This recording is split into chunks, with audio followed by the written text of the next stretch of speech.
우리 모두는 세상을 살아오면서 선줄로 생각했다가 넘어지는 때가 있는 줄 압니다. 무엇 된 줄 알다가 낭패를 당하고 부끄럽고 당혹스러운 일을 만날 때가 종종 있다는 겁니다. 오늘 본문에 소개된 제자들이 그랬습니다. 즉 예수님께서는 십자가를 앞에 두고 계십니다.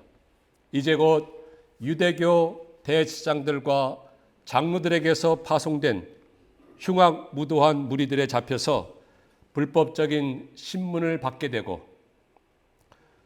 가혹한 고난과 그리고 마지막엔 십자가에서의 죽음을 앞두고 계십니다. 그 고난과 고통의 십자가를 감당하기 위해서 예수님께서는 겟세마네 그 감난산 겟세마네 동산으로 제자들과 함께 기도하시러 올라가고 계신 것입니다. 이때에 모든 것을 아시는 전지전능하신 그 예수님께서 제자들에게 경각심을 일깨워주기 위해서 이런 말씀을 하십니다. 오늘 밤 너희가 다 나를 버리리라. 다 나를 버리고 떠나리라. 이런 말씀을 하게 됩니다. 이에 수지자라고 말하는 베드로가 대답을 합니다. 다 주를 버릴지라도 나는 결코 주님을 버리지 않겠나이다. 큰 소리치고 장담을 한 것이지요. 이에 예수님께서는 또 말씀하십니다. 오늘 밤 닭 울기 전에 내가 나를 3번 부인하리라. 이 말을 들은 베드로가 또 뭐라고 대답을 합니까? 내가 주와 함께 죽을지언정, 내가 주님과 함께 죽을지언정 주를 부인하지 않겠나이다 라고 말할 때 다른 제자들도 이구동성으로 여기저기서 똑같이 장담하면서 말하였습니다. 그러나 그 결과가 어땠습니까? 저들이 말한 대로, 마음먹은 대로, 큰소리친 대로 하였습니까? 아닙니다. 예수님께서 말씀하신 대로 저들은 예수님을 버리고 떠났습니다. 하나같이 다 떠났습니다. 선줄로 알았지만 넘어진 것이었습니다. 무엇이 된 줄 알았지만 저들은 결국에 아무것도 아니었고 호언장담한 것이 부끄러울 정도로 낭패와 실패를 하고만 것입니다. 그러면 오늘 말씀에서 제자들이 왜 이렇게 예수님을 버리고 떠났겠습니까? 왜 저들이 넘어졌겠습니까? 왜 실패했겠습니까? 왜 믿음의 길을 걸어가지 못하고 주님을 끝까지 따라가지 못하였겠습니까? 그 이유가 무엇이며 그 원인이 무엇인지 살펴보면서 오늘 우리에게 주시는 교훈 몇 가지를 살펴보도록 하겠습니다. 제자들이 3년 이상 주님을 따라다니면서 주님을 섬기고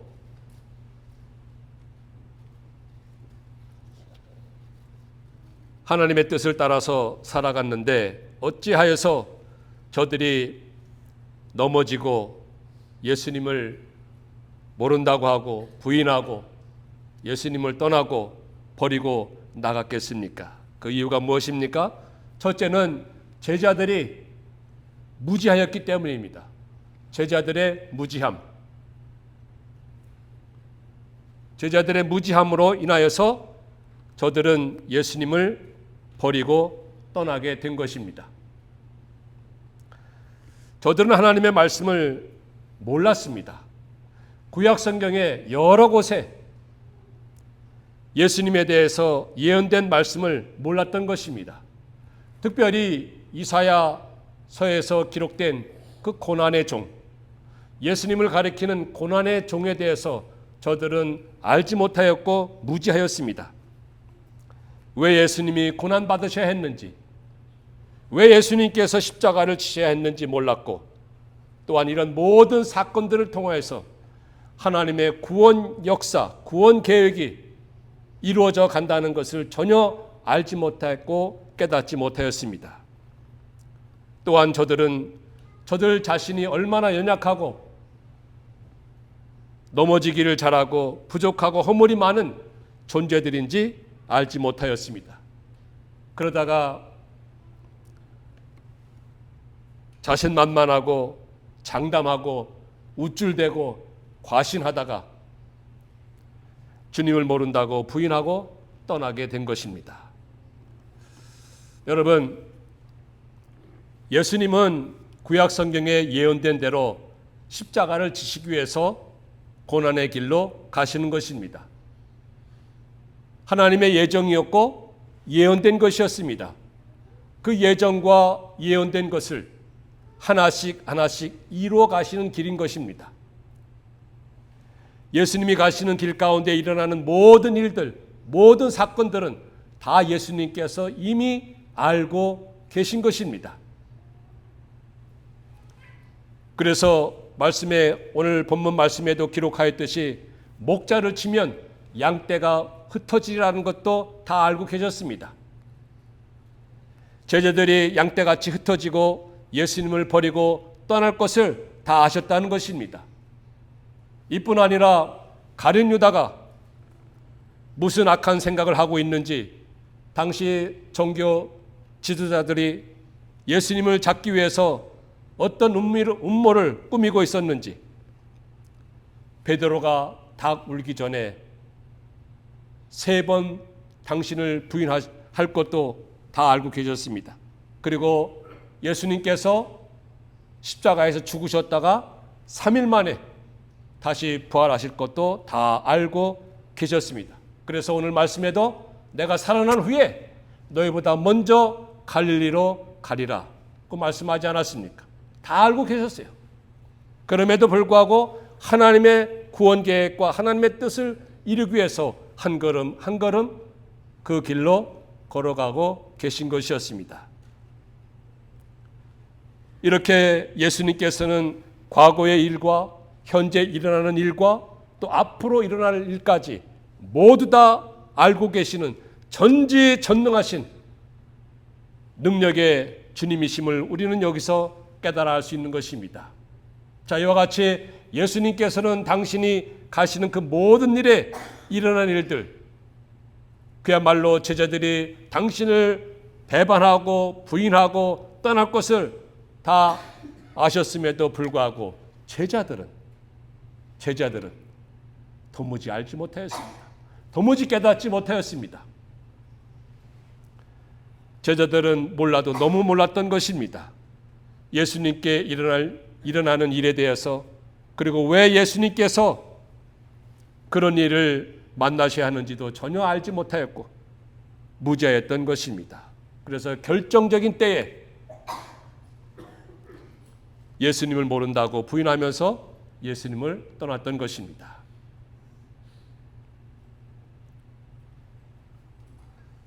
여러분, 세상을 이기는 힘은 어디에서 나옵니까? 우리가 세상을 살아갈 때 세상을 이기는 힘은 어디에서 나옵니까? 자기 스스로를 믿고 큰 소리치고 호언장담하는 데서 나오는 것이 아닙니다. 자신은 연약하고 넘어지는 존재인 줄 깨닫고 주님만 바라보고 주님을 강하게 의지하는 데서 우리가 세상을 이겨나가는 그런 힘이 나오는 줄 믿으시기 바랍니다. 두 번째로 제자들이 왜 주님을 모른다고 떠났습니까? 저들은 자만하였습니다.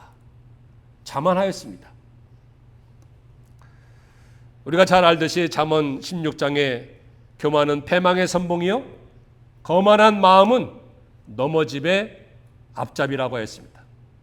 거만한 마음은 넘어진다는 게 넘어짐의 앞잡이라고 한 것입니다. 거만한 마음이 갑니까? 반드시 뒤따르는 것이 뭐예요? 넘어지는 것입니다. 왜 제자들이 넘어지며 실패하며 또 주님을 모른다고 하였습니까? 왜 주님을 떠났습니까? 그것은 저들에게 넘어지며 실패가 아니겠습니까? 왜 그랬겠습니까? 또 우리가 인생을 살아가면서 왜 넘어지겠습니까? 왜 낭패와 실패를 당하겠습니까? 그것은 선줄로 생각하였기 때문입니다. 선줄로. 즉 자만한 마음이 들었기 때문에 넘어지는 것입니다. 본문 가운데 제자들을 보시기 바랍니다. 특별히 베드로를 보시기 바랍니다.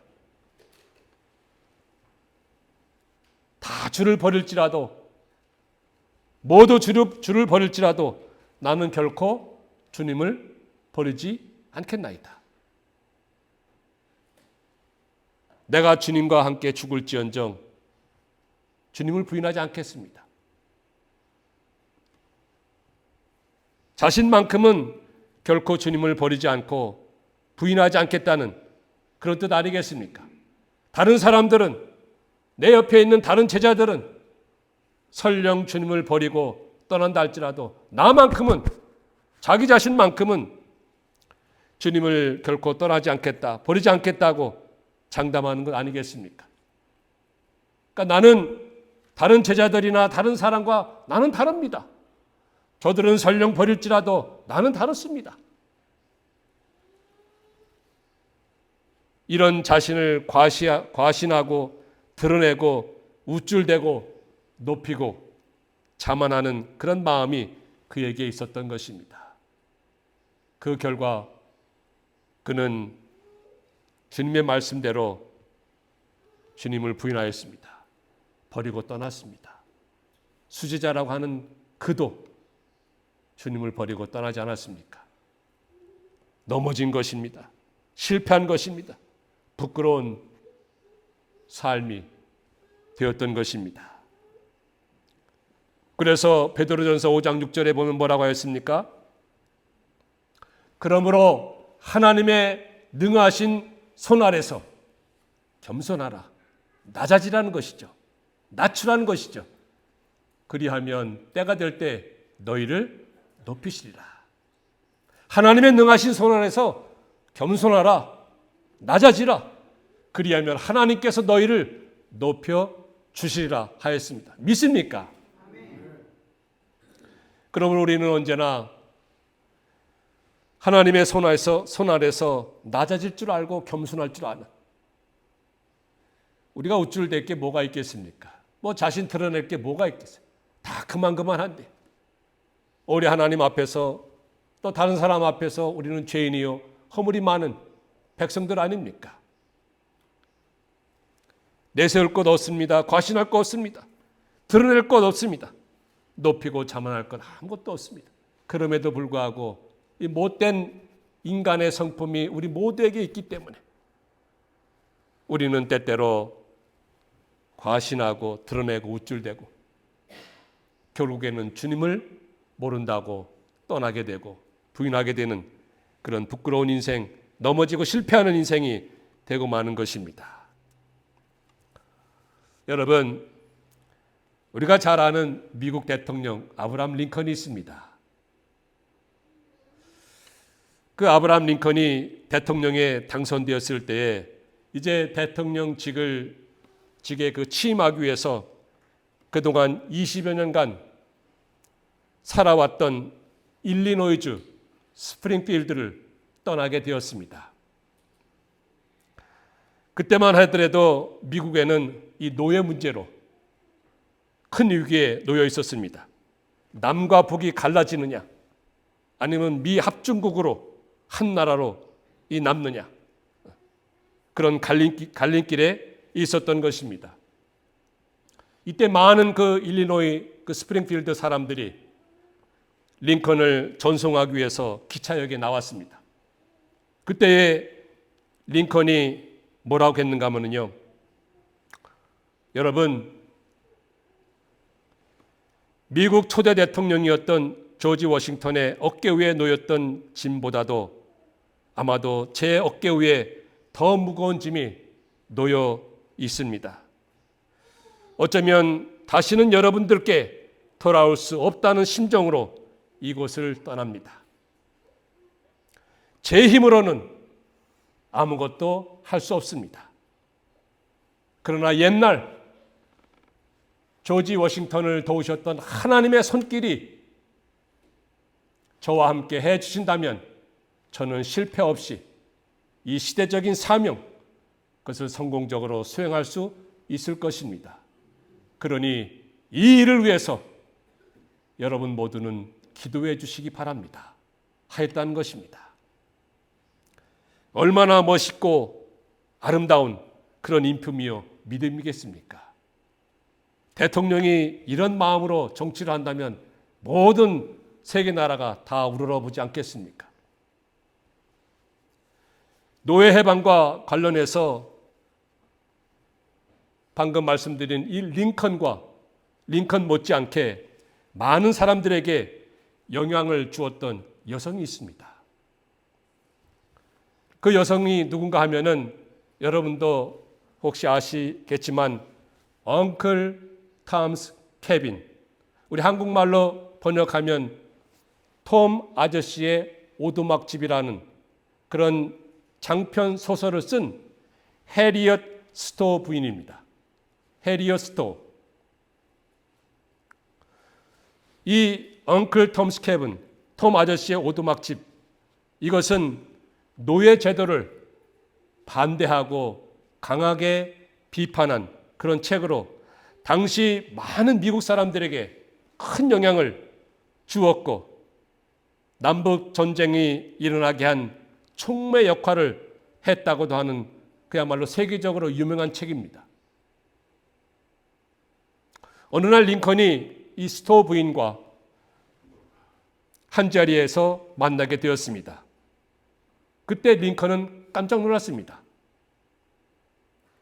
왜냐하면 그야말로 유명한 책, 노예 해방 운동의 불씨를 피운 그 책을 펴낸 스토어 부인이 남자처럼 강인하고 당당하게 생겼을 것으로 생각하였는데 막상 만나고 보니까 가녀린 여성이었습니다. 바람이라도 세게 불면 날아갈 듯한 그런 연약한 모습의 여성이었습니다.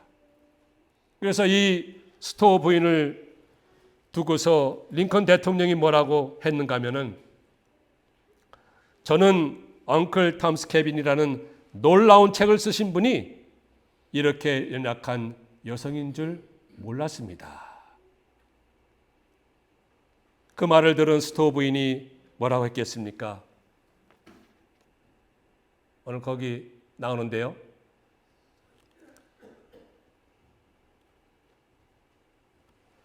그 책은 제가 쓴 것이 아닙니다. 노예 해방을 원하시는 하나님이 친히 쓰신 것입니다. 저는 그저 그분의 대필자로 잠시 심부름만 한 것뿐입니다. 이 얼마나 아름다운 인품이고 얼마나 닮고 싶은 그런 믿음이겠습니까? 우리 모두 그렇지 않습니까?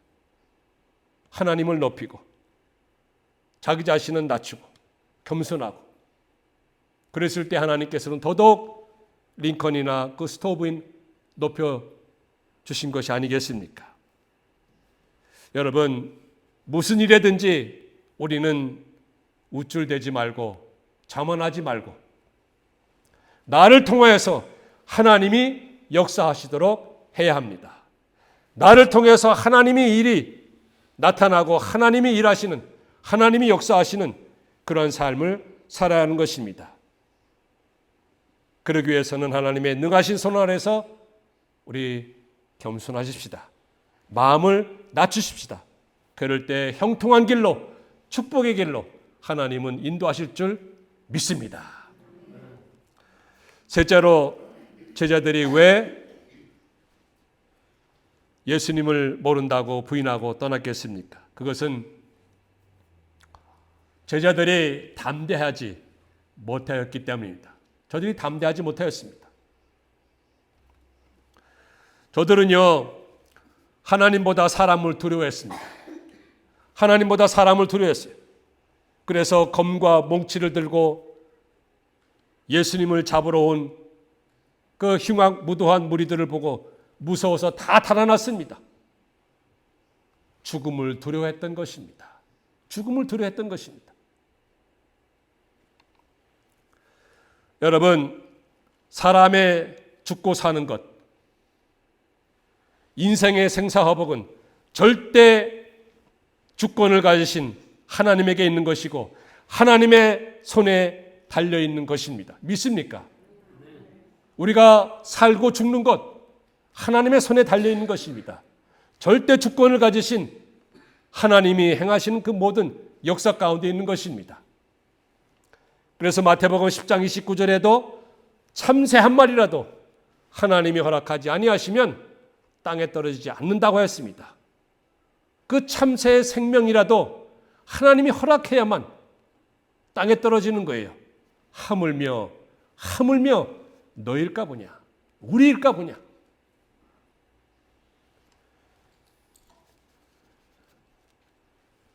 죽음을 두려워하여서 벌벌 떠는 그런 삶이 아니라 그 모든 생사화복, 내가 살고 죽는 것 하나님께 맡기고 하나님이 주관하는 것이고 나는 그분의 말씀과 그분의 뜻을 따라서 살아가는 것이 진정한 성도의 삶이 아니겠습니까? 그래 우리가 조금 아파도 좀 질병이 있어도 하나님 앞에 맡기는 게 내게 꼭 필요해서 이런 질병 또 이런 아픔 이런 고난도 허락하시는구나. 오히려 우리는 거기에서 감사해야 하는 것입니다. 감사하고 찬송하고 그럴 때 하나님께서는 우리를 통하여서 잘하였도다 하면서 약속하신 모든 축복을 주지 않겠습니까? 이렇게 하나님께서는 정말로 참새 한 마리라도 미물의 생명일지라도 하나님께서 허락해야만 땅에 떨어지는 것이고 죽고 사는 것입니다. 그러니 우리는 얼마나 하나님 보시기에 존귀한 자들이겠습니까? 하나님께서 당신의 아들을 죽여서까지 피를 흘려서까지 저희들을 구속해서 하나님의 자녀, 하나님의 백성으로 삼아주셨는데 하나님이 보시기에 얼마나 존귀하고 위대하고 사랑스러운 성도이겠습니까? 그러니 우리의 모든 생명, 죽고 사는 것 하나님 앞에 하나님께 맡기고 살아가는 그런 삶이 되어야 하는 것입니다. 우리가 잘 아는 대로 구약 성경 아브라함이 있습니다.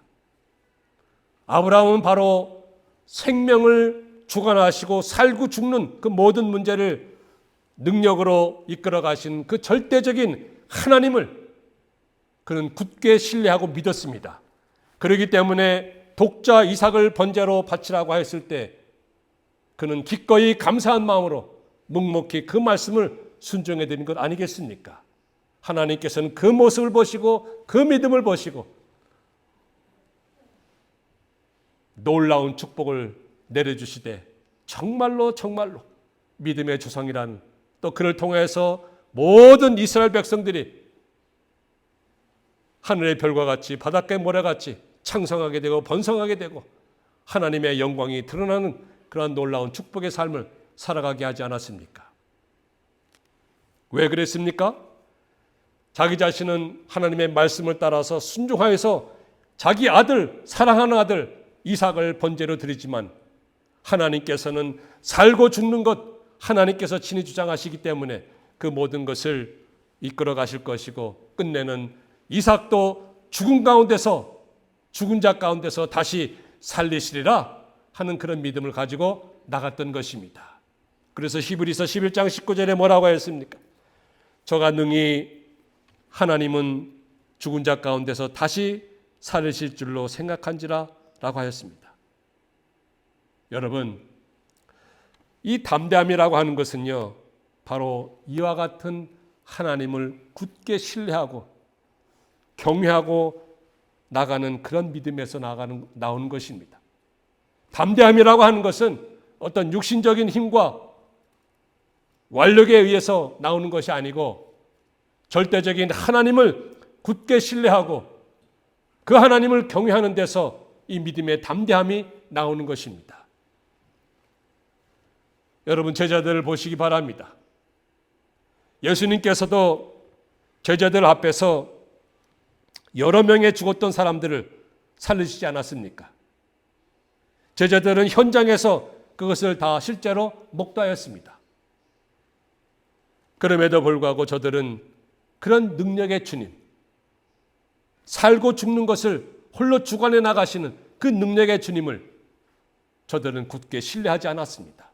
굳게 믿지 않았습니다. 그렇기 때문에 조금 어려움 닥쳤을 때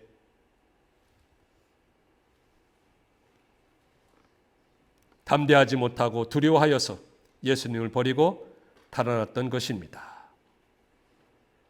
여러분, 오늘 저들은 무지하였습니다. 자만하였습니다. 담대하지 못하였습니다. 그래서 결국에는 정말로 예수님에게 필요한 그때, 중요한 때 예수님을 모른다고 하였고 예수님을 버리고 떠났습니다. 결코 내가 주를 버리지 않겠나이다 라고 고백까지 한 베드로도 다 떠났습니다. 그러나 보시기 바랍니다. 주님은 결코 저들을 버리지 않으셨습니다. 예수님은 결코 저들을 버리지 않으셨습니다. 다시 부활하신 다음에 먼저 갈릴리로 가셔서 저들을 만나 주셨습니다. 넘어지고 실패한 저들을 다시금 일으켜 세워주셨습니다. 다시금 회복시켜 주시고 새롭게 해주셨습니다. 그리하여 저들에게 부탁하신 그 사명의 삶을 충성되이 감당하도록 은혜를 베풀어 주셨습니다. 그때서야 저들은 주님의 사랑을 깨달았던 것입니다. 그때서야. 오늘 찬양하신 대로 그 주님의 놀라운 사랑, 그 사랑을 이제 나는 고백합니다 라고 찬양하였듯이 저들도 그때서야 주님께서 자신들을 사랑하신 그 사랑을 깨닫고 저들 생애를 통하여서 복음 사역에 정말로 충성스럽게 살아가지 않았습니까? 저들은 장담하기도 하고 자만하기도 하고 우쭐대기도 하고 그러면서 주님을 따른다고 했지만 결국에는 주님을 버리고 떠났습니다. 하지만 주님께서는 저들을 결코 버리지 아니하시고 다시금 만나주시고 위로하시고 격려하시고 용기 주시고 치유하시고 다시 일으켜 세워주시고 회복시켜 주셔서 주님의 그 복음의 사역, 주님을 위해서 아름답게 살아가도록 은혜 베풀어 주시지 않았습니까? 그 예수님, 그 주님, 히브리서 13장 8절에 말씀 뭐라고 하였습니까? 예수 그리스도는 어제나 오늘이나 영원토록 동일하시니라. 동일하시니라. 과거 2000년 전에 제자들을 향하여서 주님을 모른다고 주님을 버리고 간 저들 제자들을 버리지 아니하시고 찾아가서 붙들어 주시고 격려하시고 보듬어 주시고 다시 일으켜 세워주시고 회복시켜 주시고 새로운 사명 깨닫게 해서 그 사명대로 살게 하였던 그 주님께서 오늘도 살아서 우리를 만나주시는 것입니다. 우리를 찾아오시는 것입니다. 그래서 우리 때로는 넘어지기도 하고 실패하기도 하고 낭패하기도 하고 부끄러운 삶 사는 그런 자리에 있을지라도 우리를 찾아오셔서 만나주시고 다시금 일으켜 세워주시고 회복시켜 주시고 용기 주시고 위로하여 주시고 그래서 주님께서 저희 각자에게 주신 그 사명 감당하도록 하시는 그 주님 아니겠습니까? 그 주님이 오늘도 살아계심을 믿으시기 바랍니다. 그리고 우리를 찾아오셔서 다시금 격려하시고 힘을 주시고 주님께서 맡기신 그 사명 예루살렘과 온 유대와 사마리아와 땅끝까지 이르러 내 증인의 삶, 내 제자의 삶을 살라고 촉구하시는 그 말씀 우리가 듣고 우리 남은 여생 주님을 위해서 정말로 뜨거운 믿음을 가지고 불타는 믿음을 가지고 주님을 섬겨나가다가 주님 앞에 자랑스럽게 설 수 있는 우리 모든 드린 성도들 다 되시기를 주의 이름으로 축원합니다.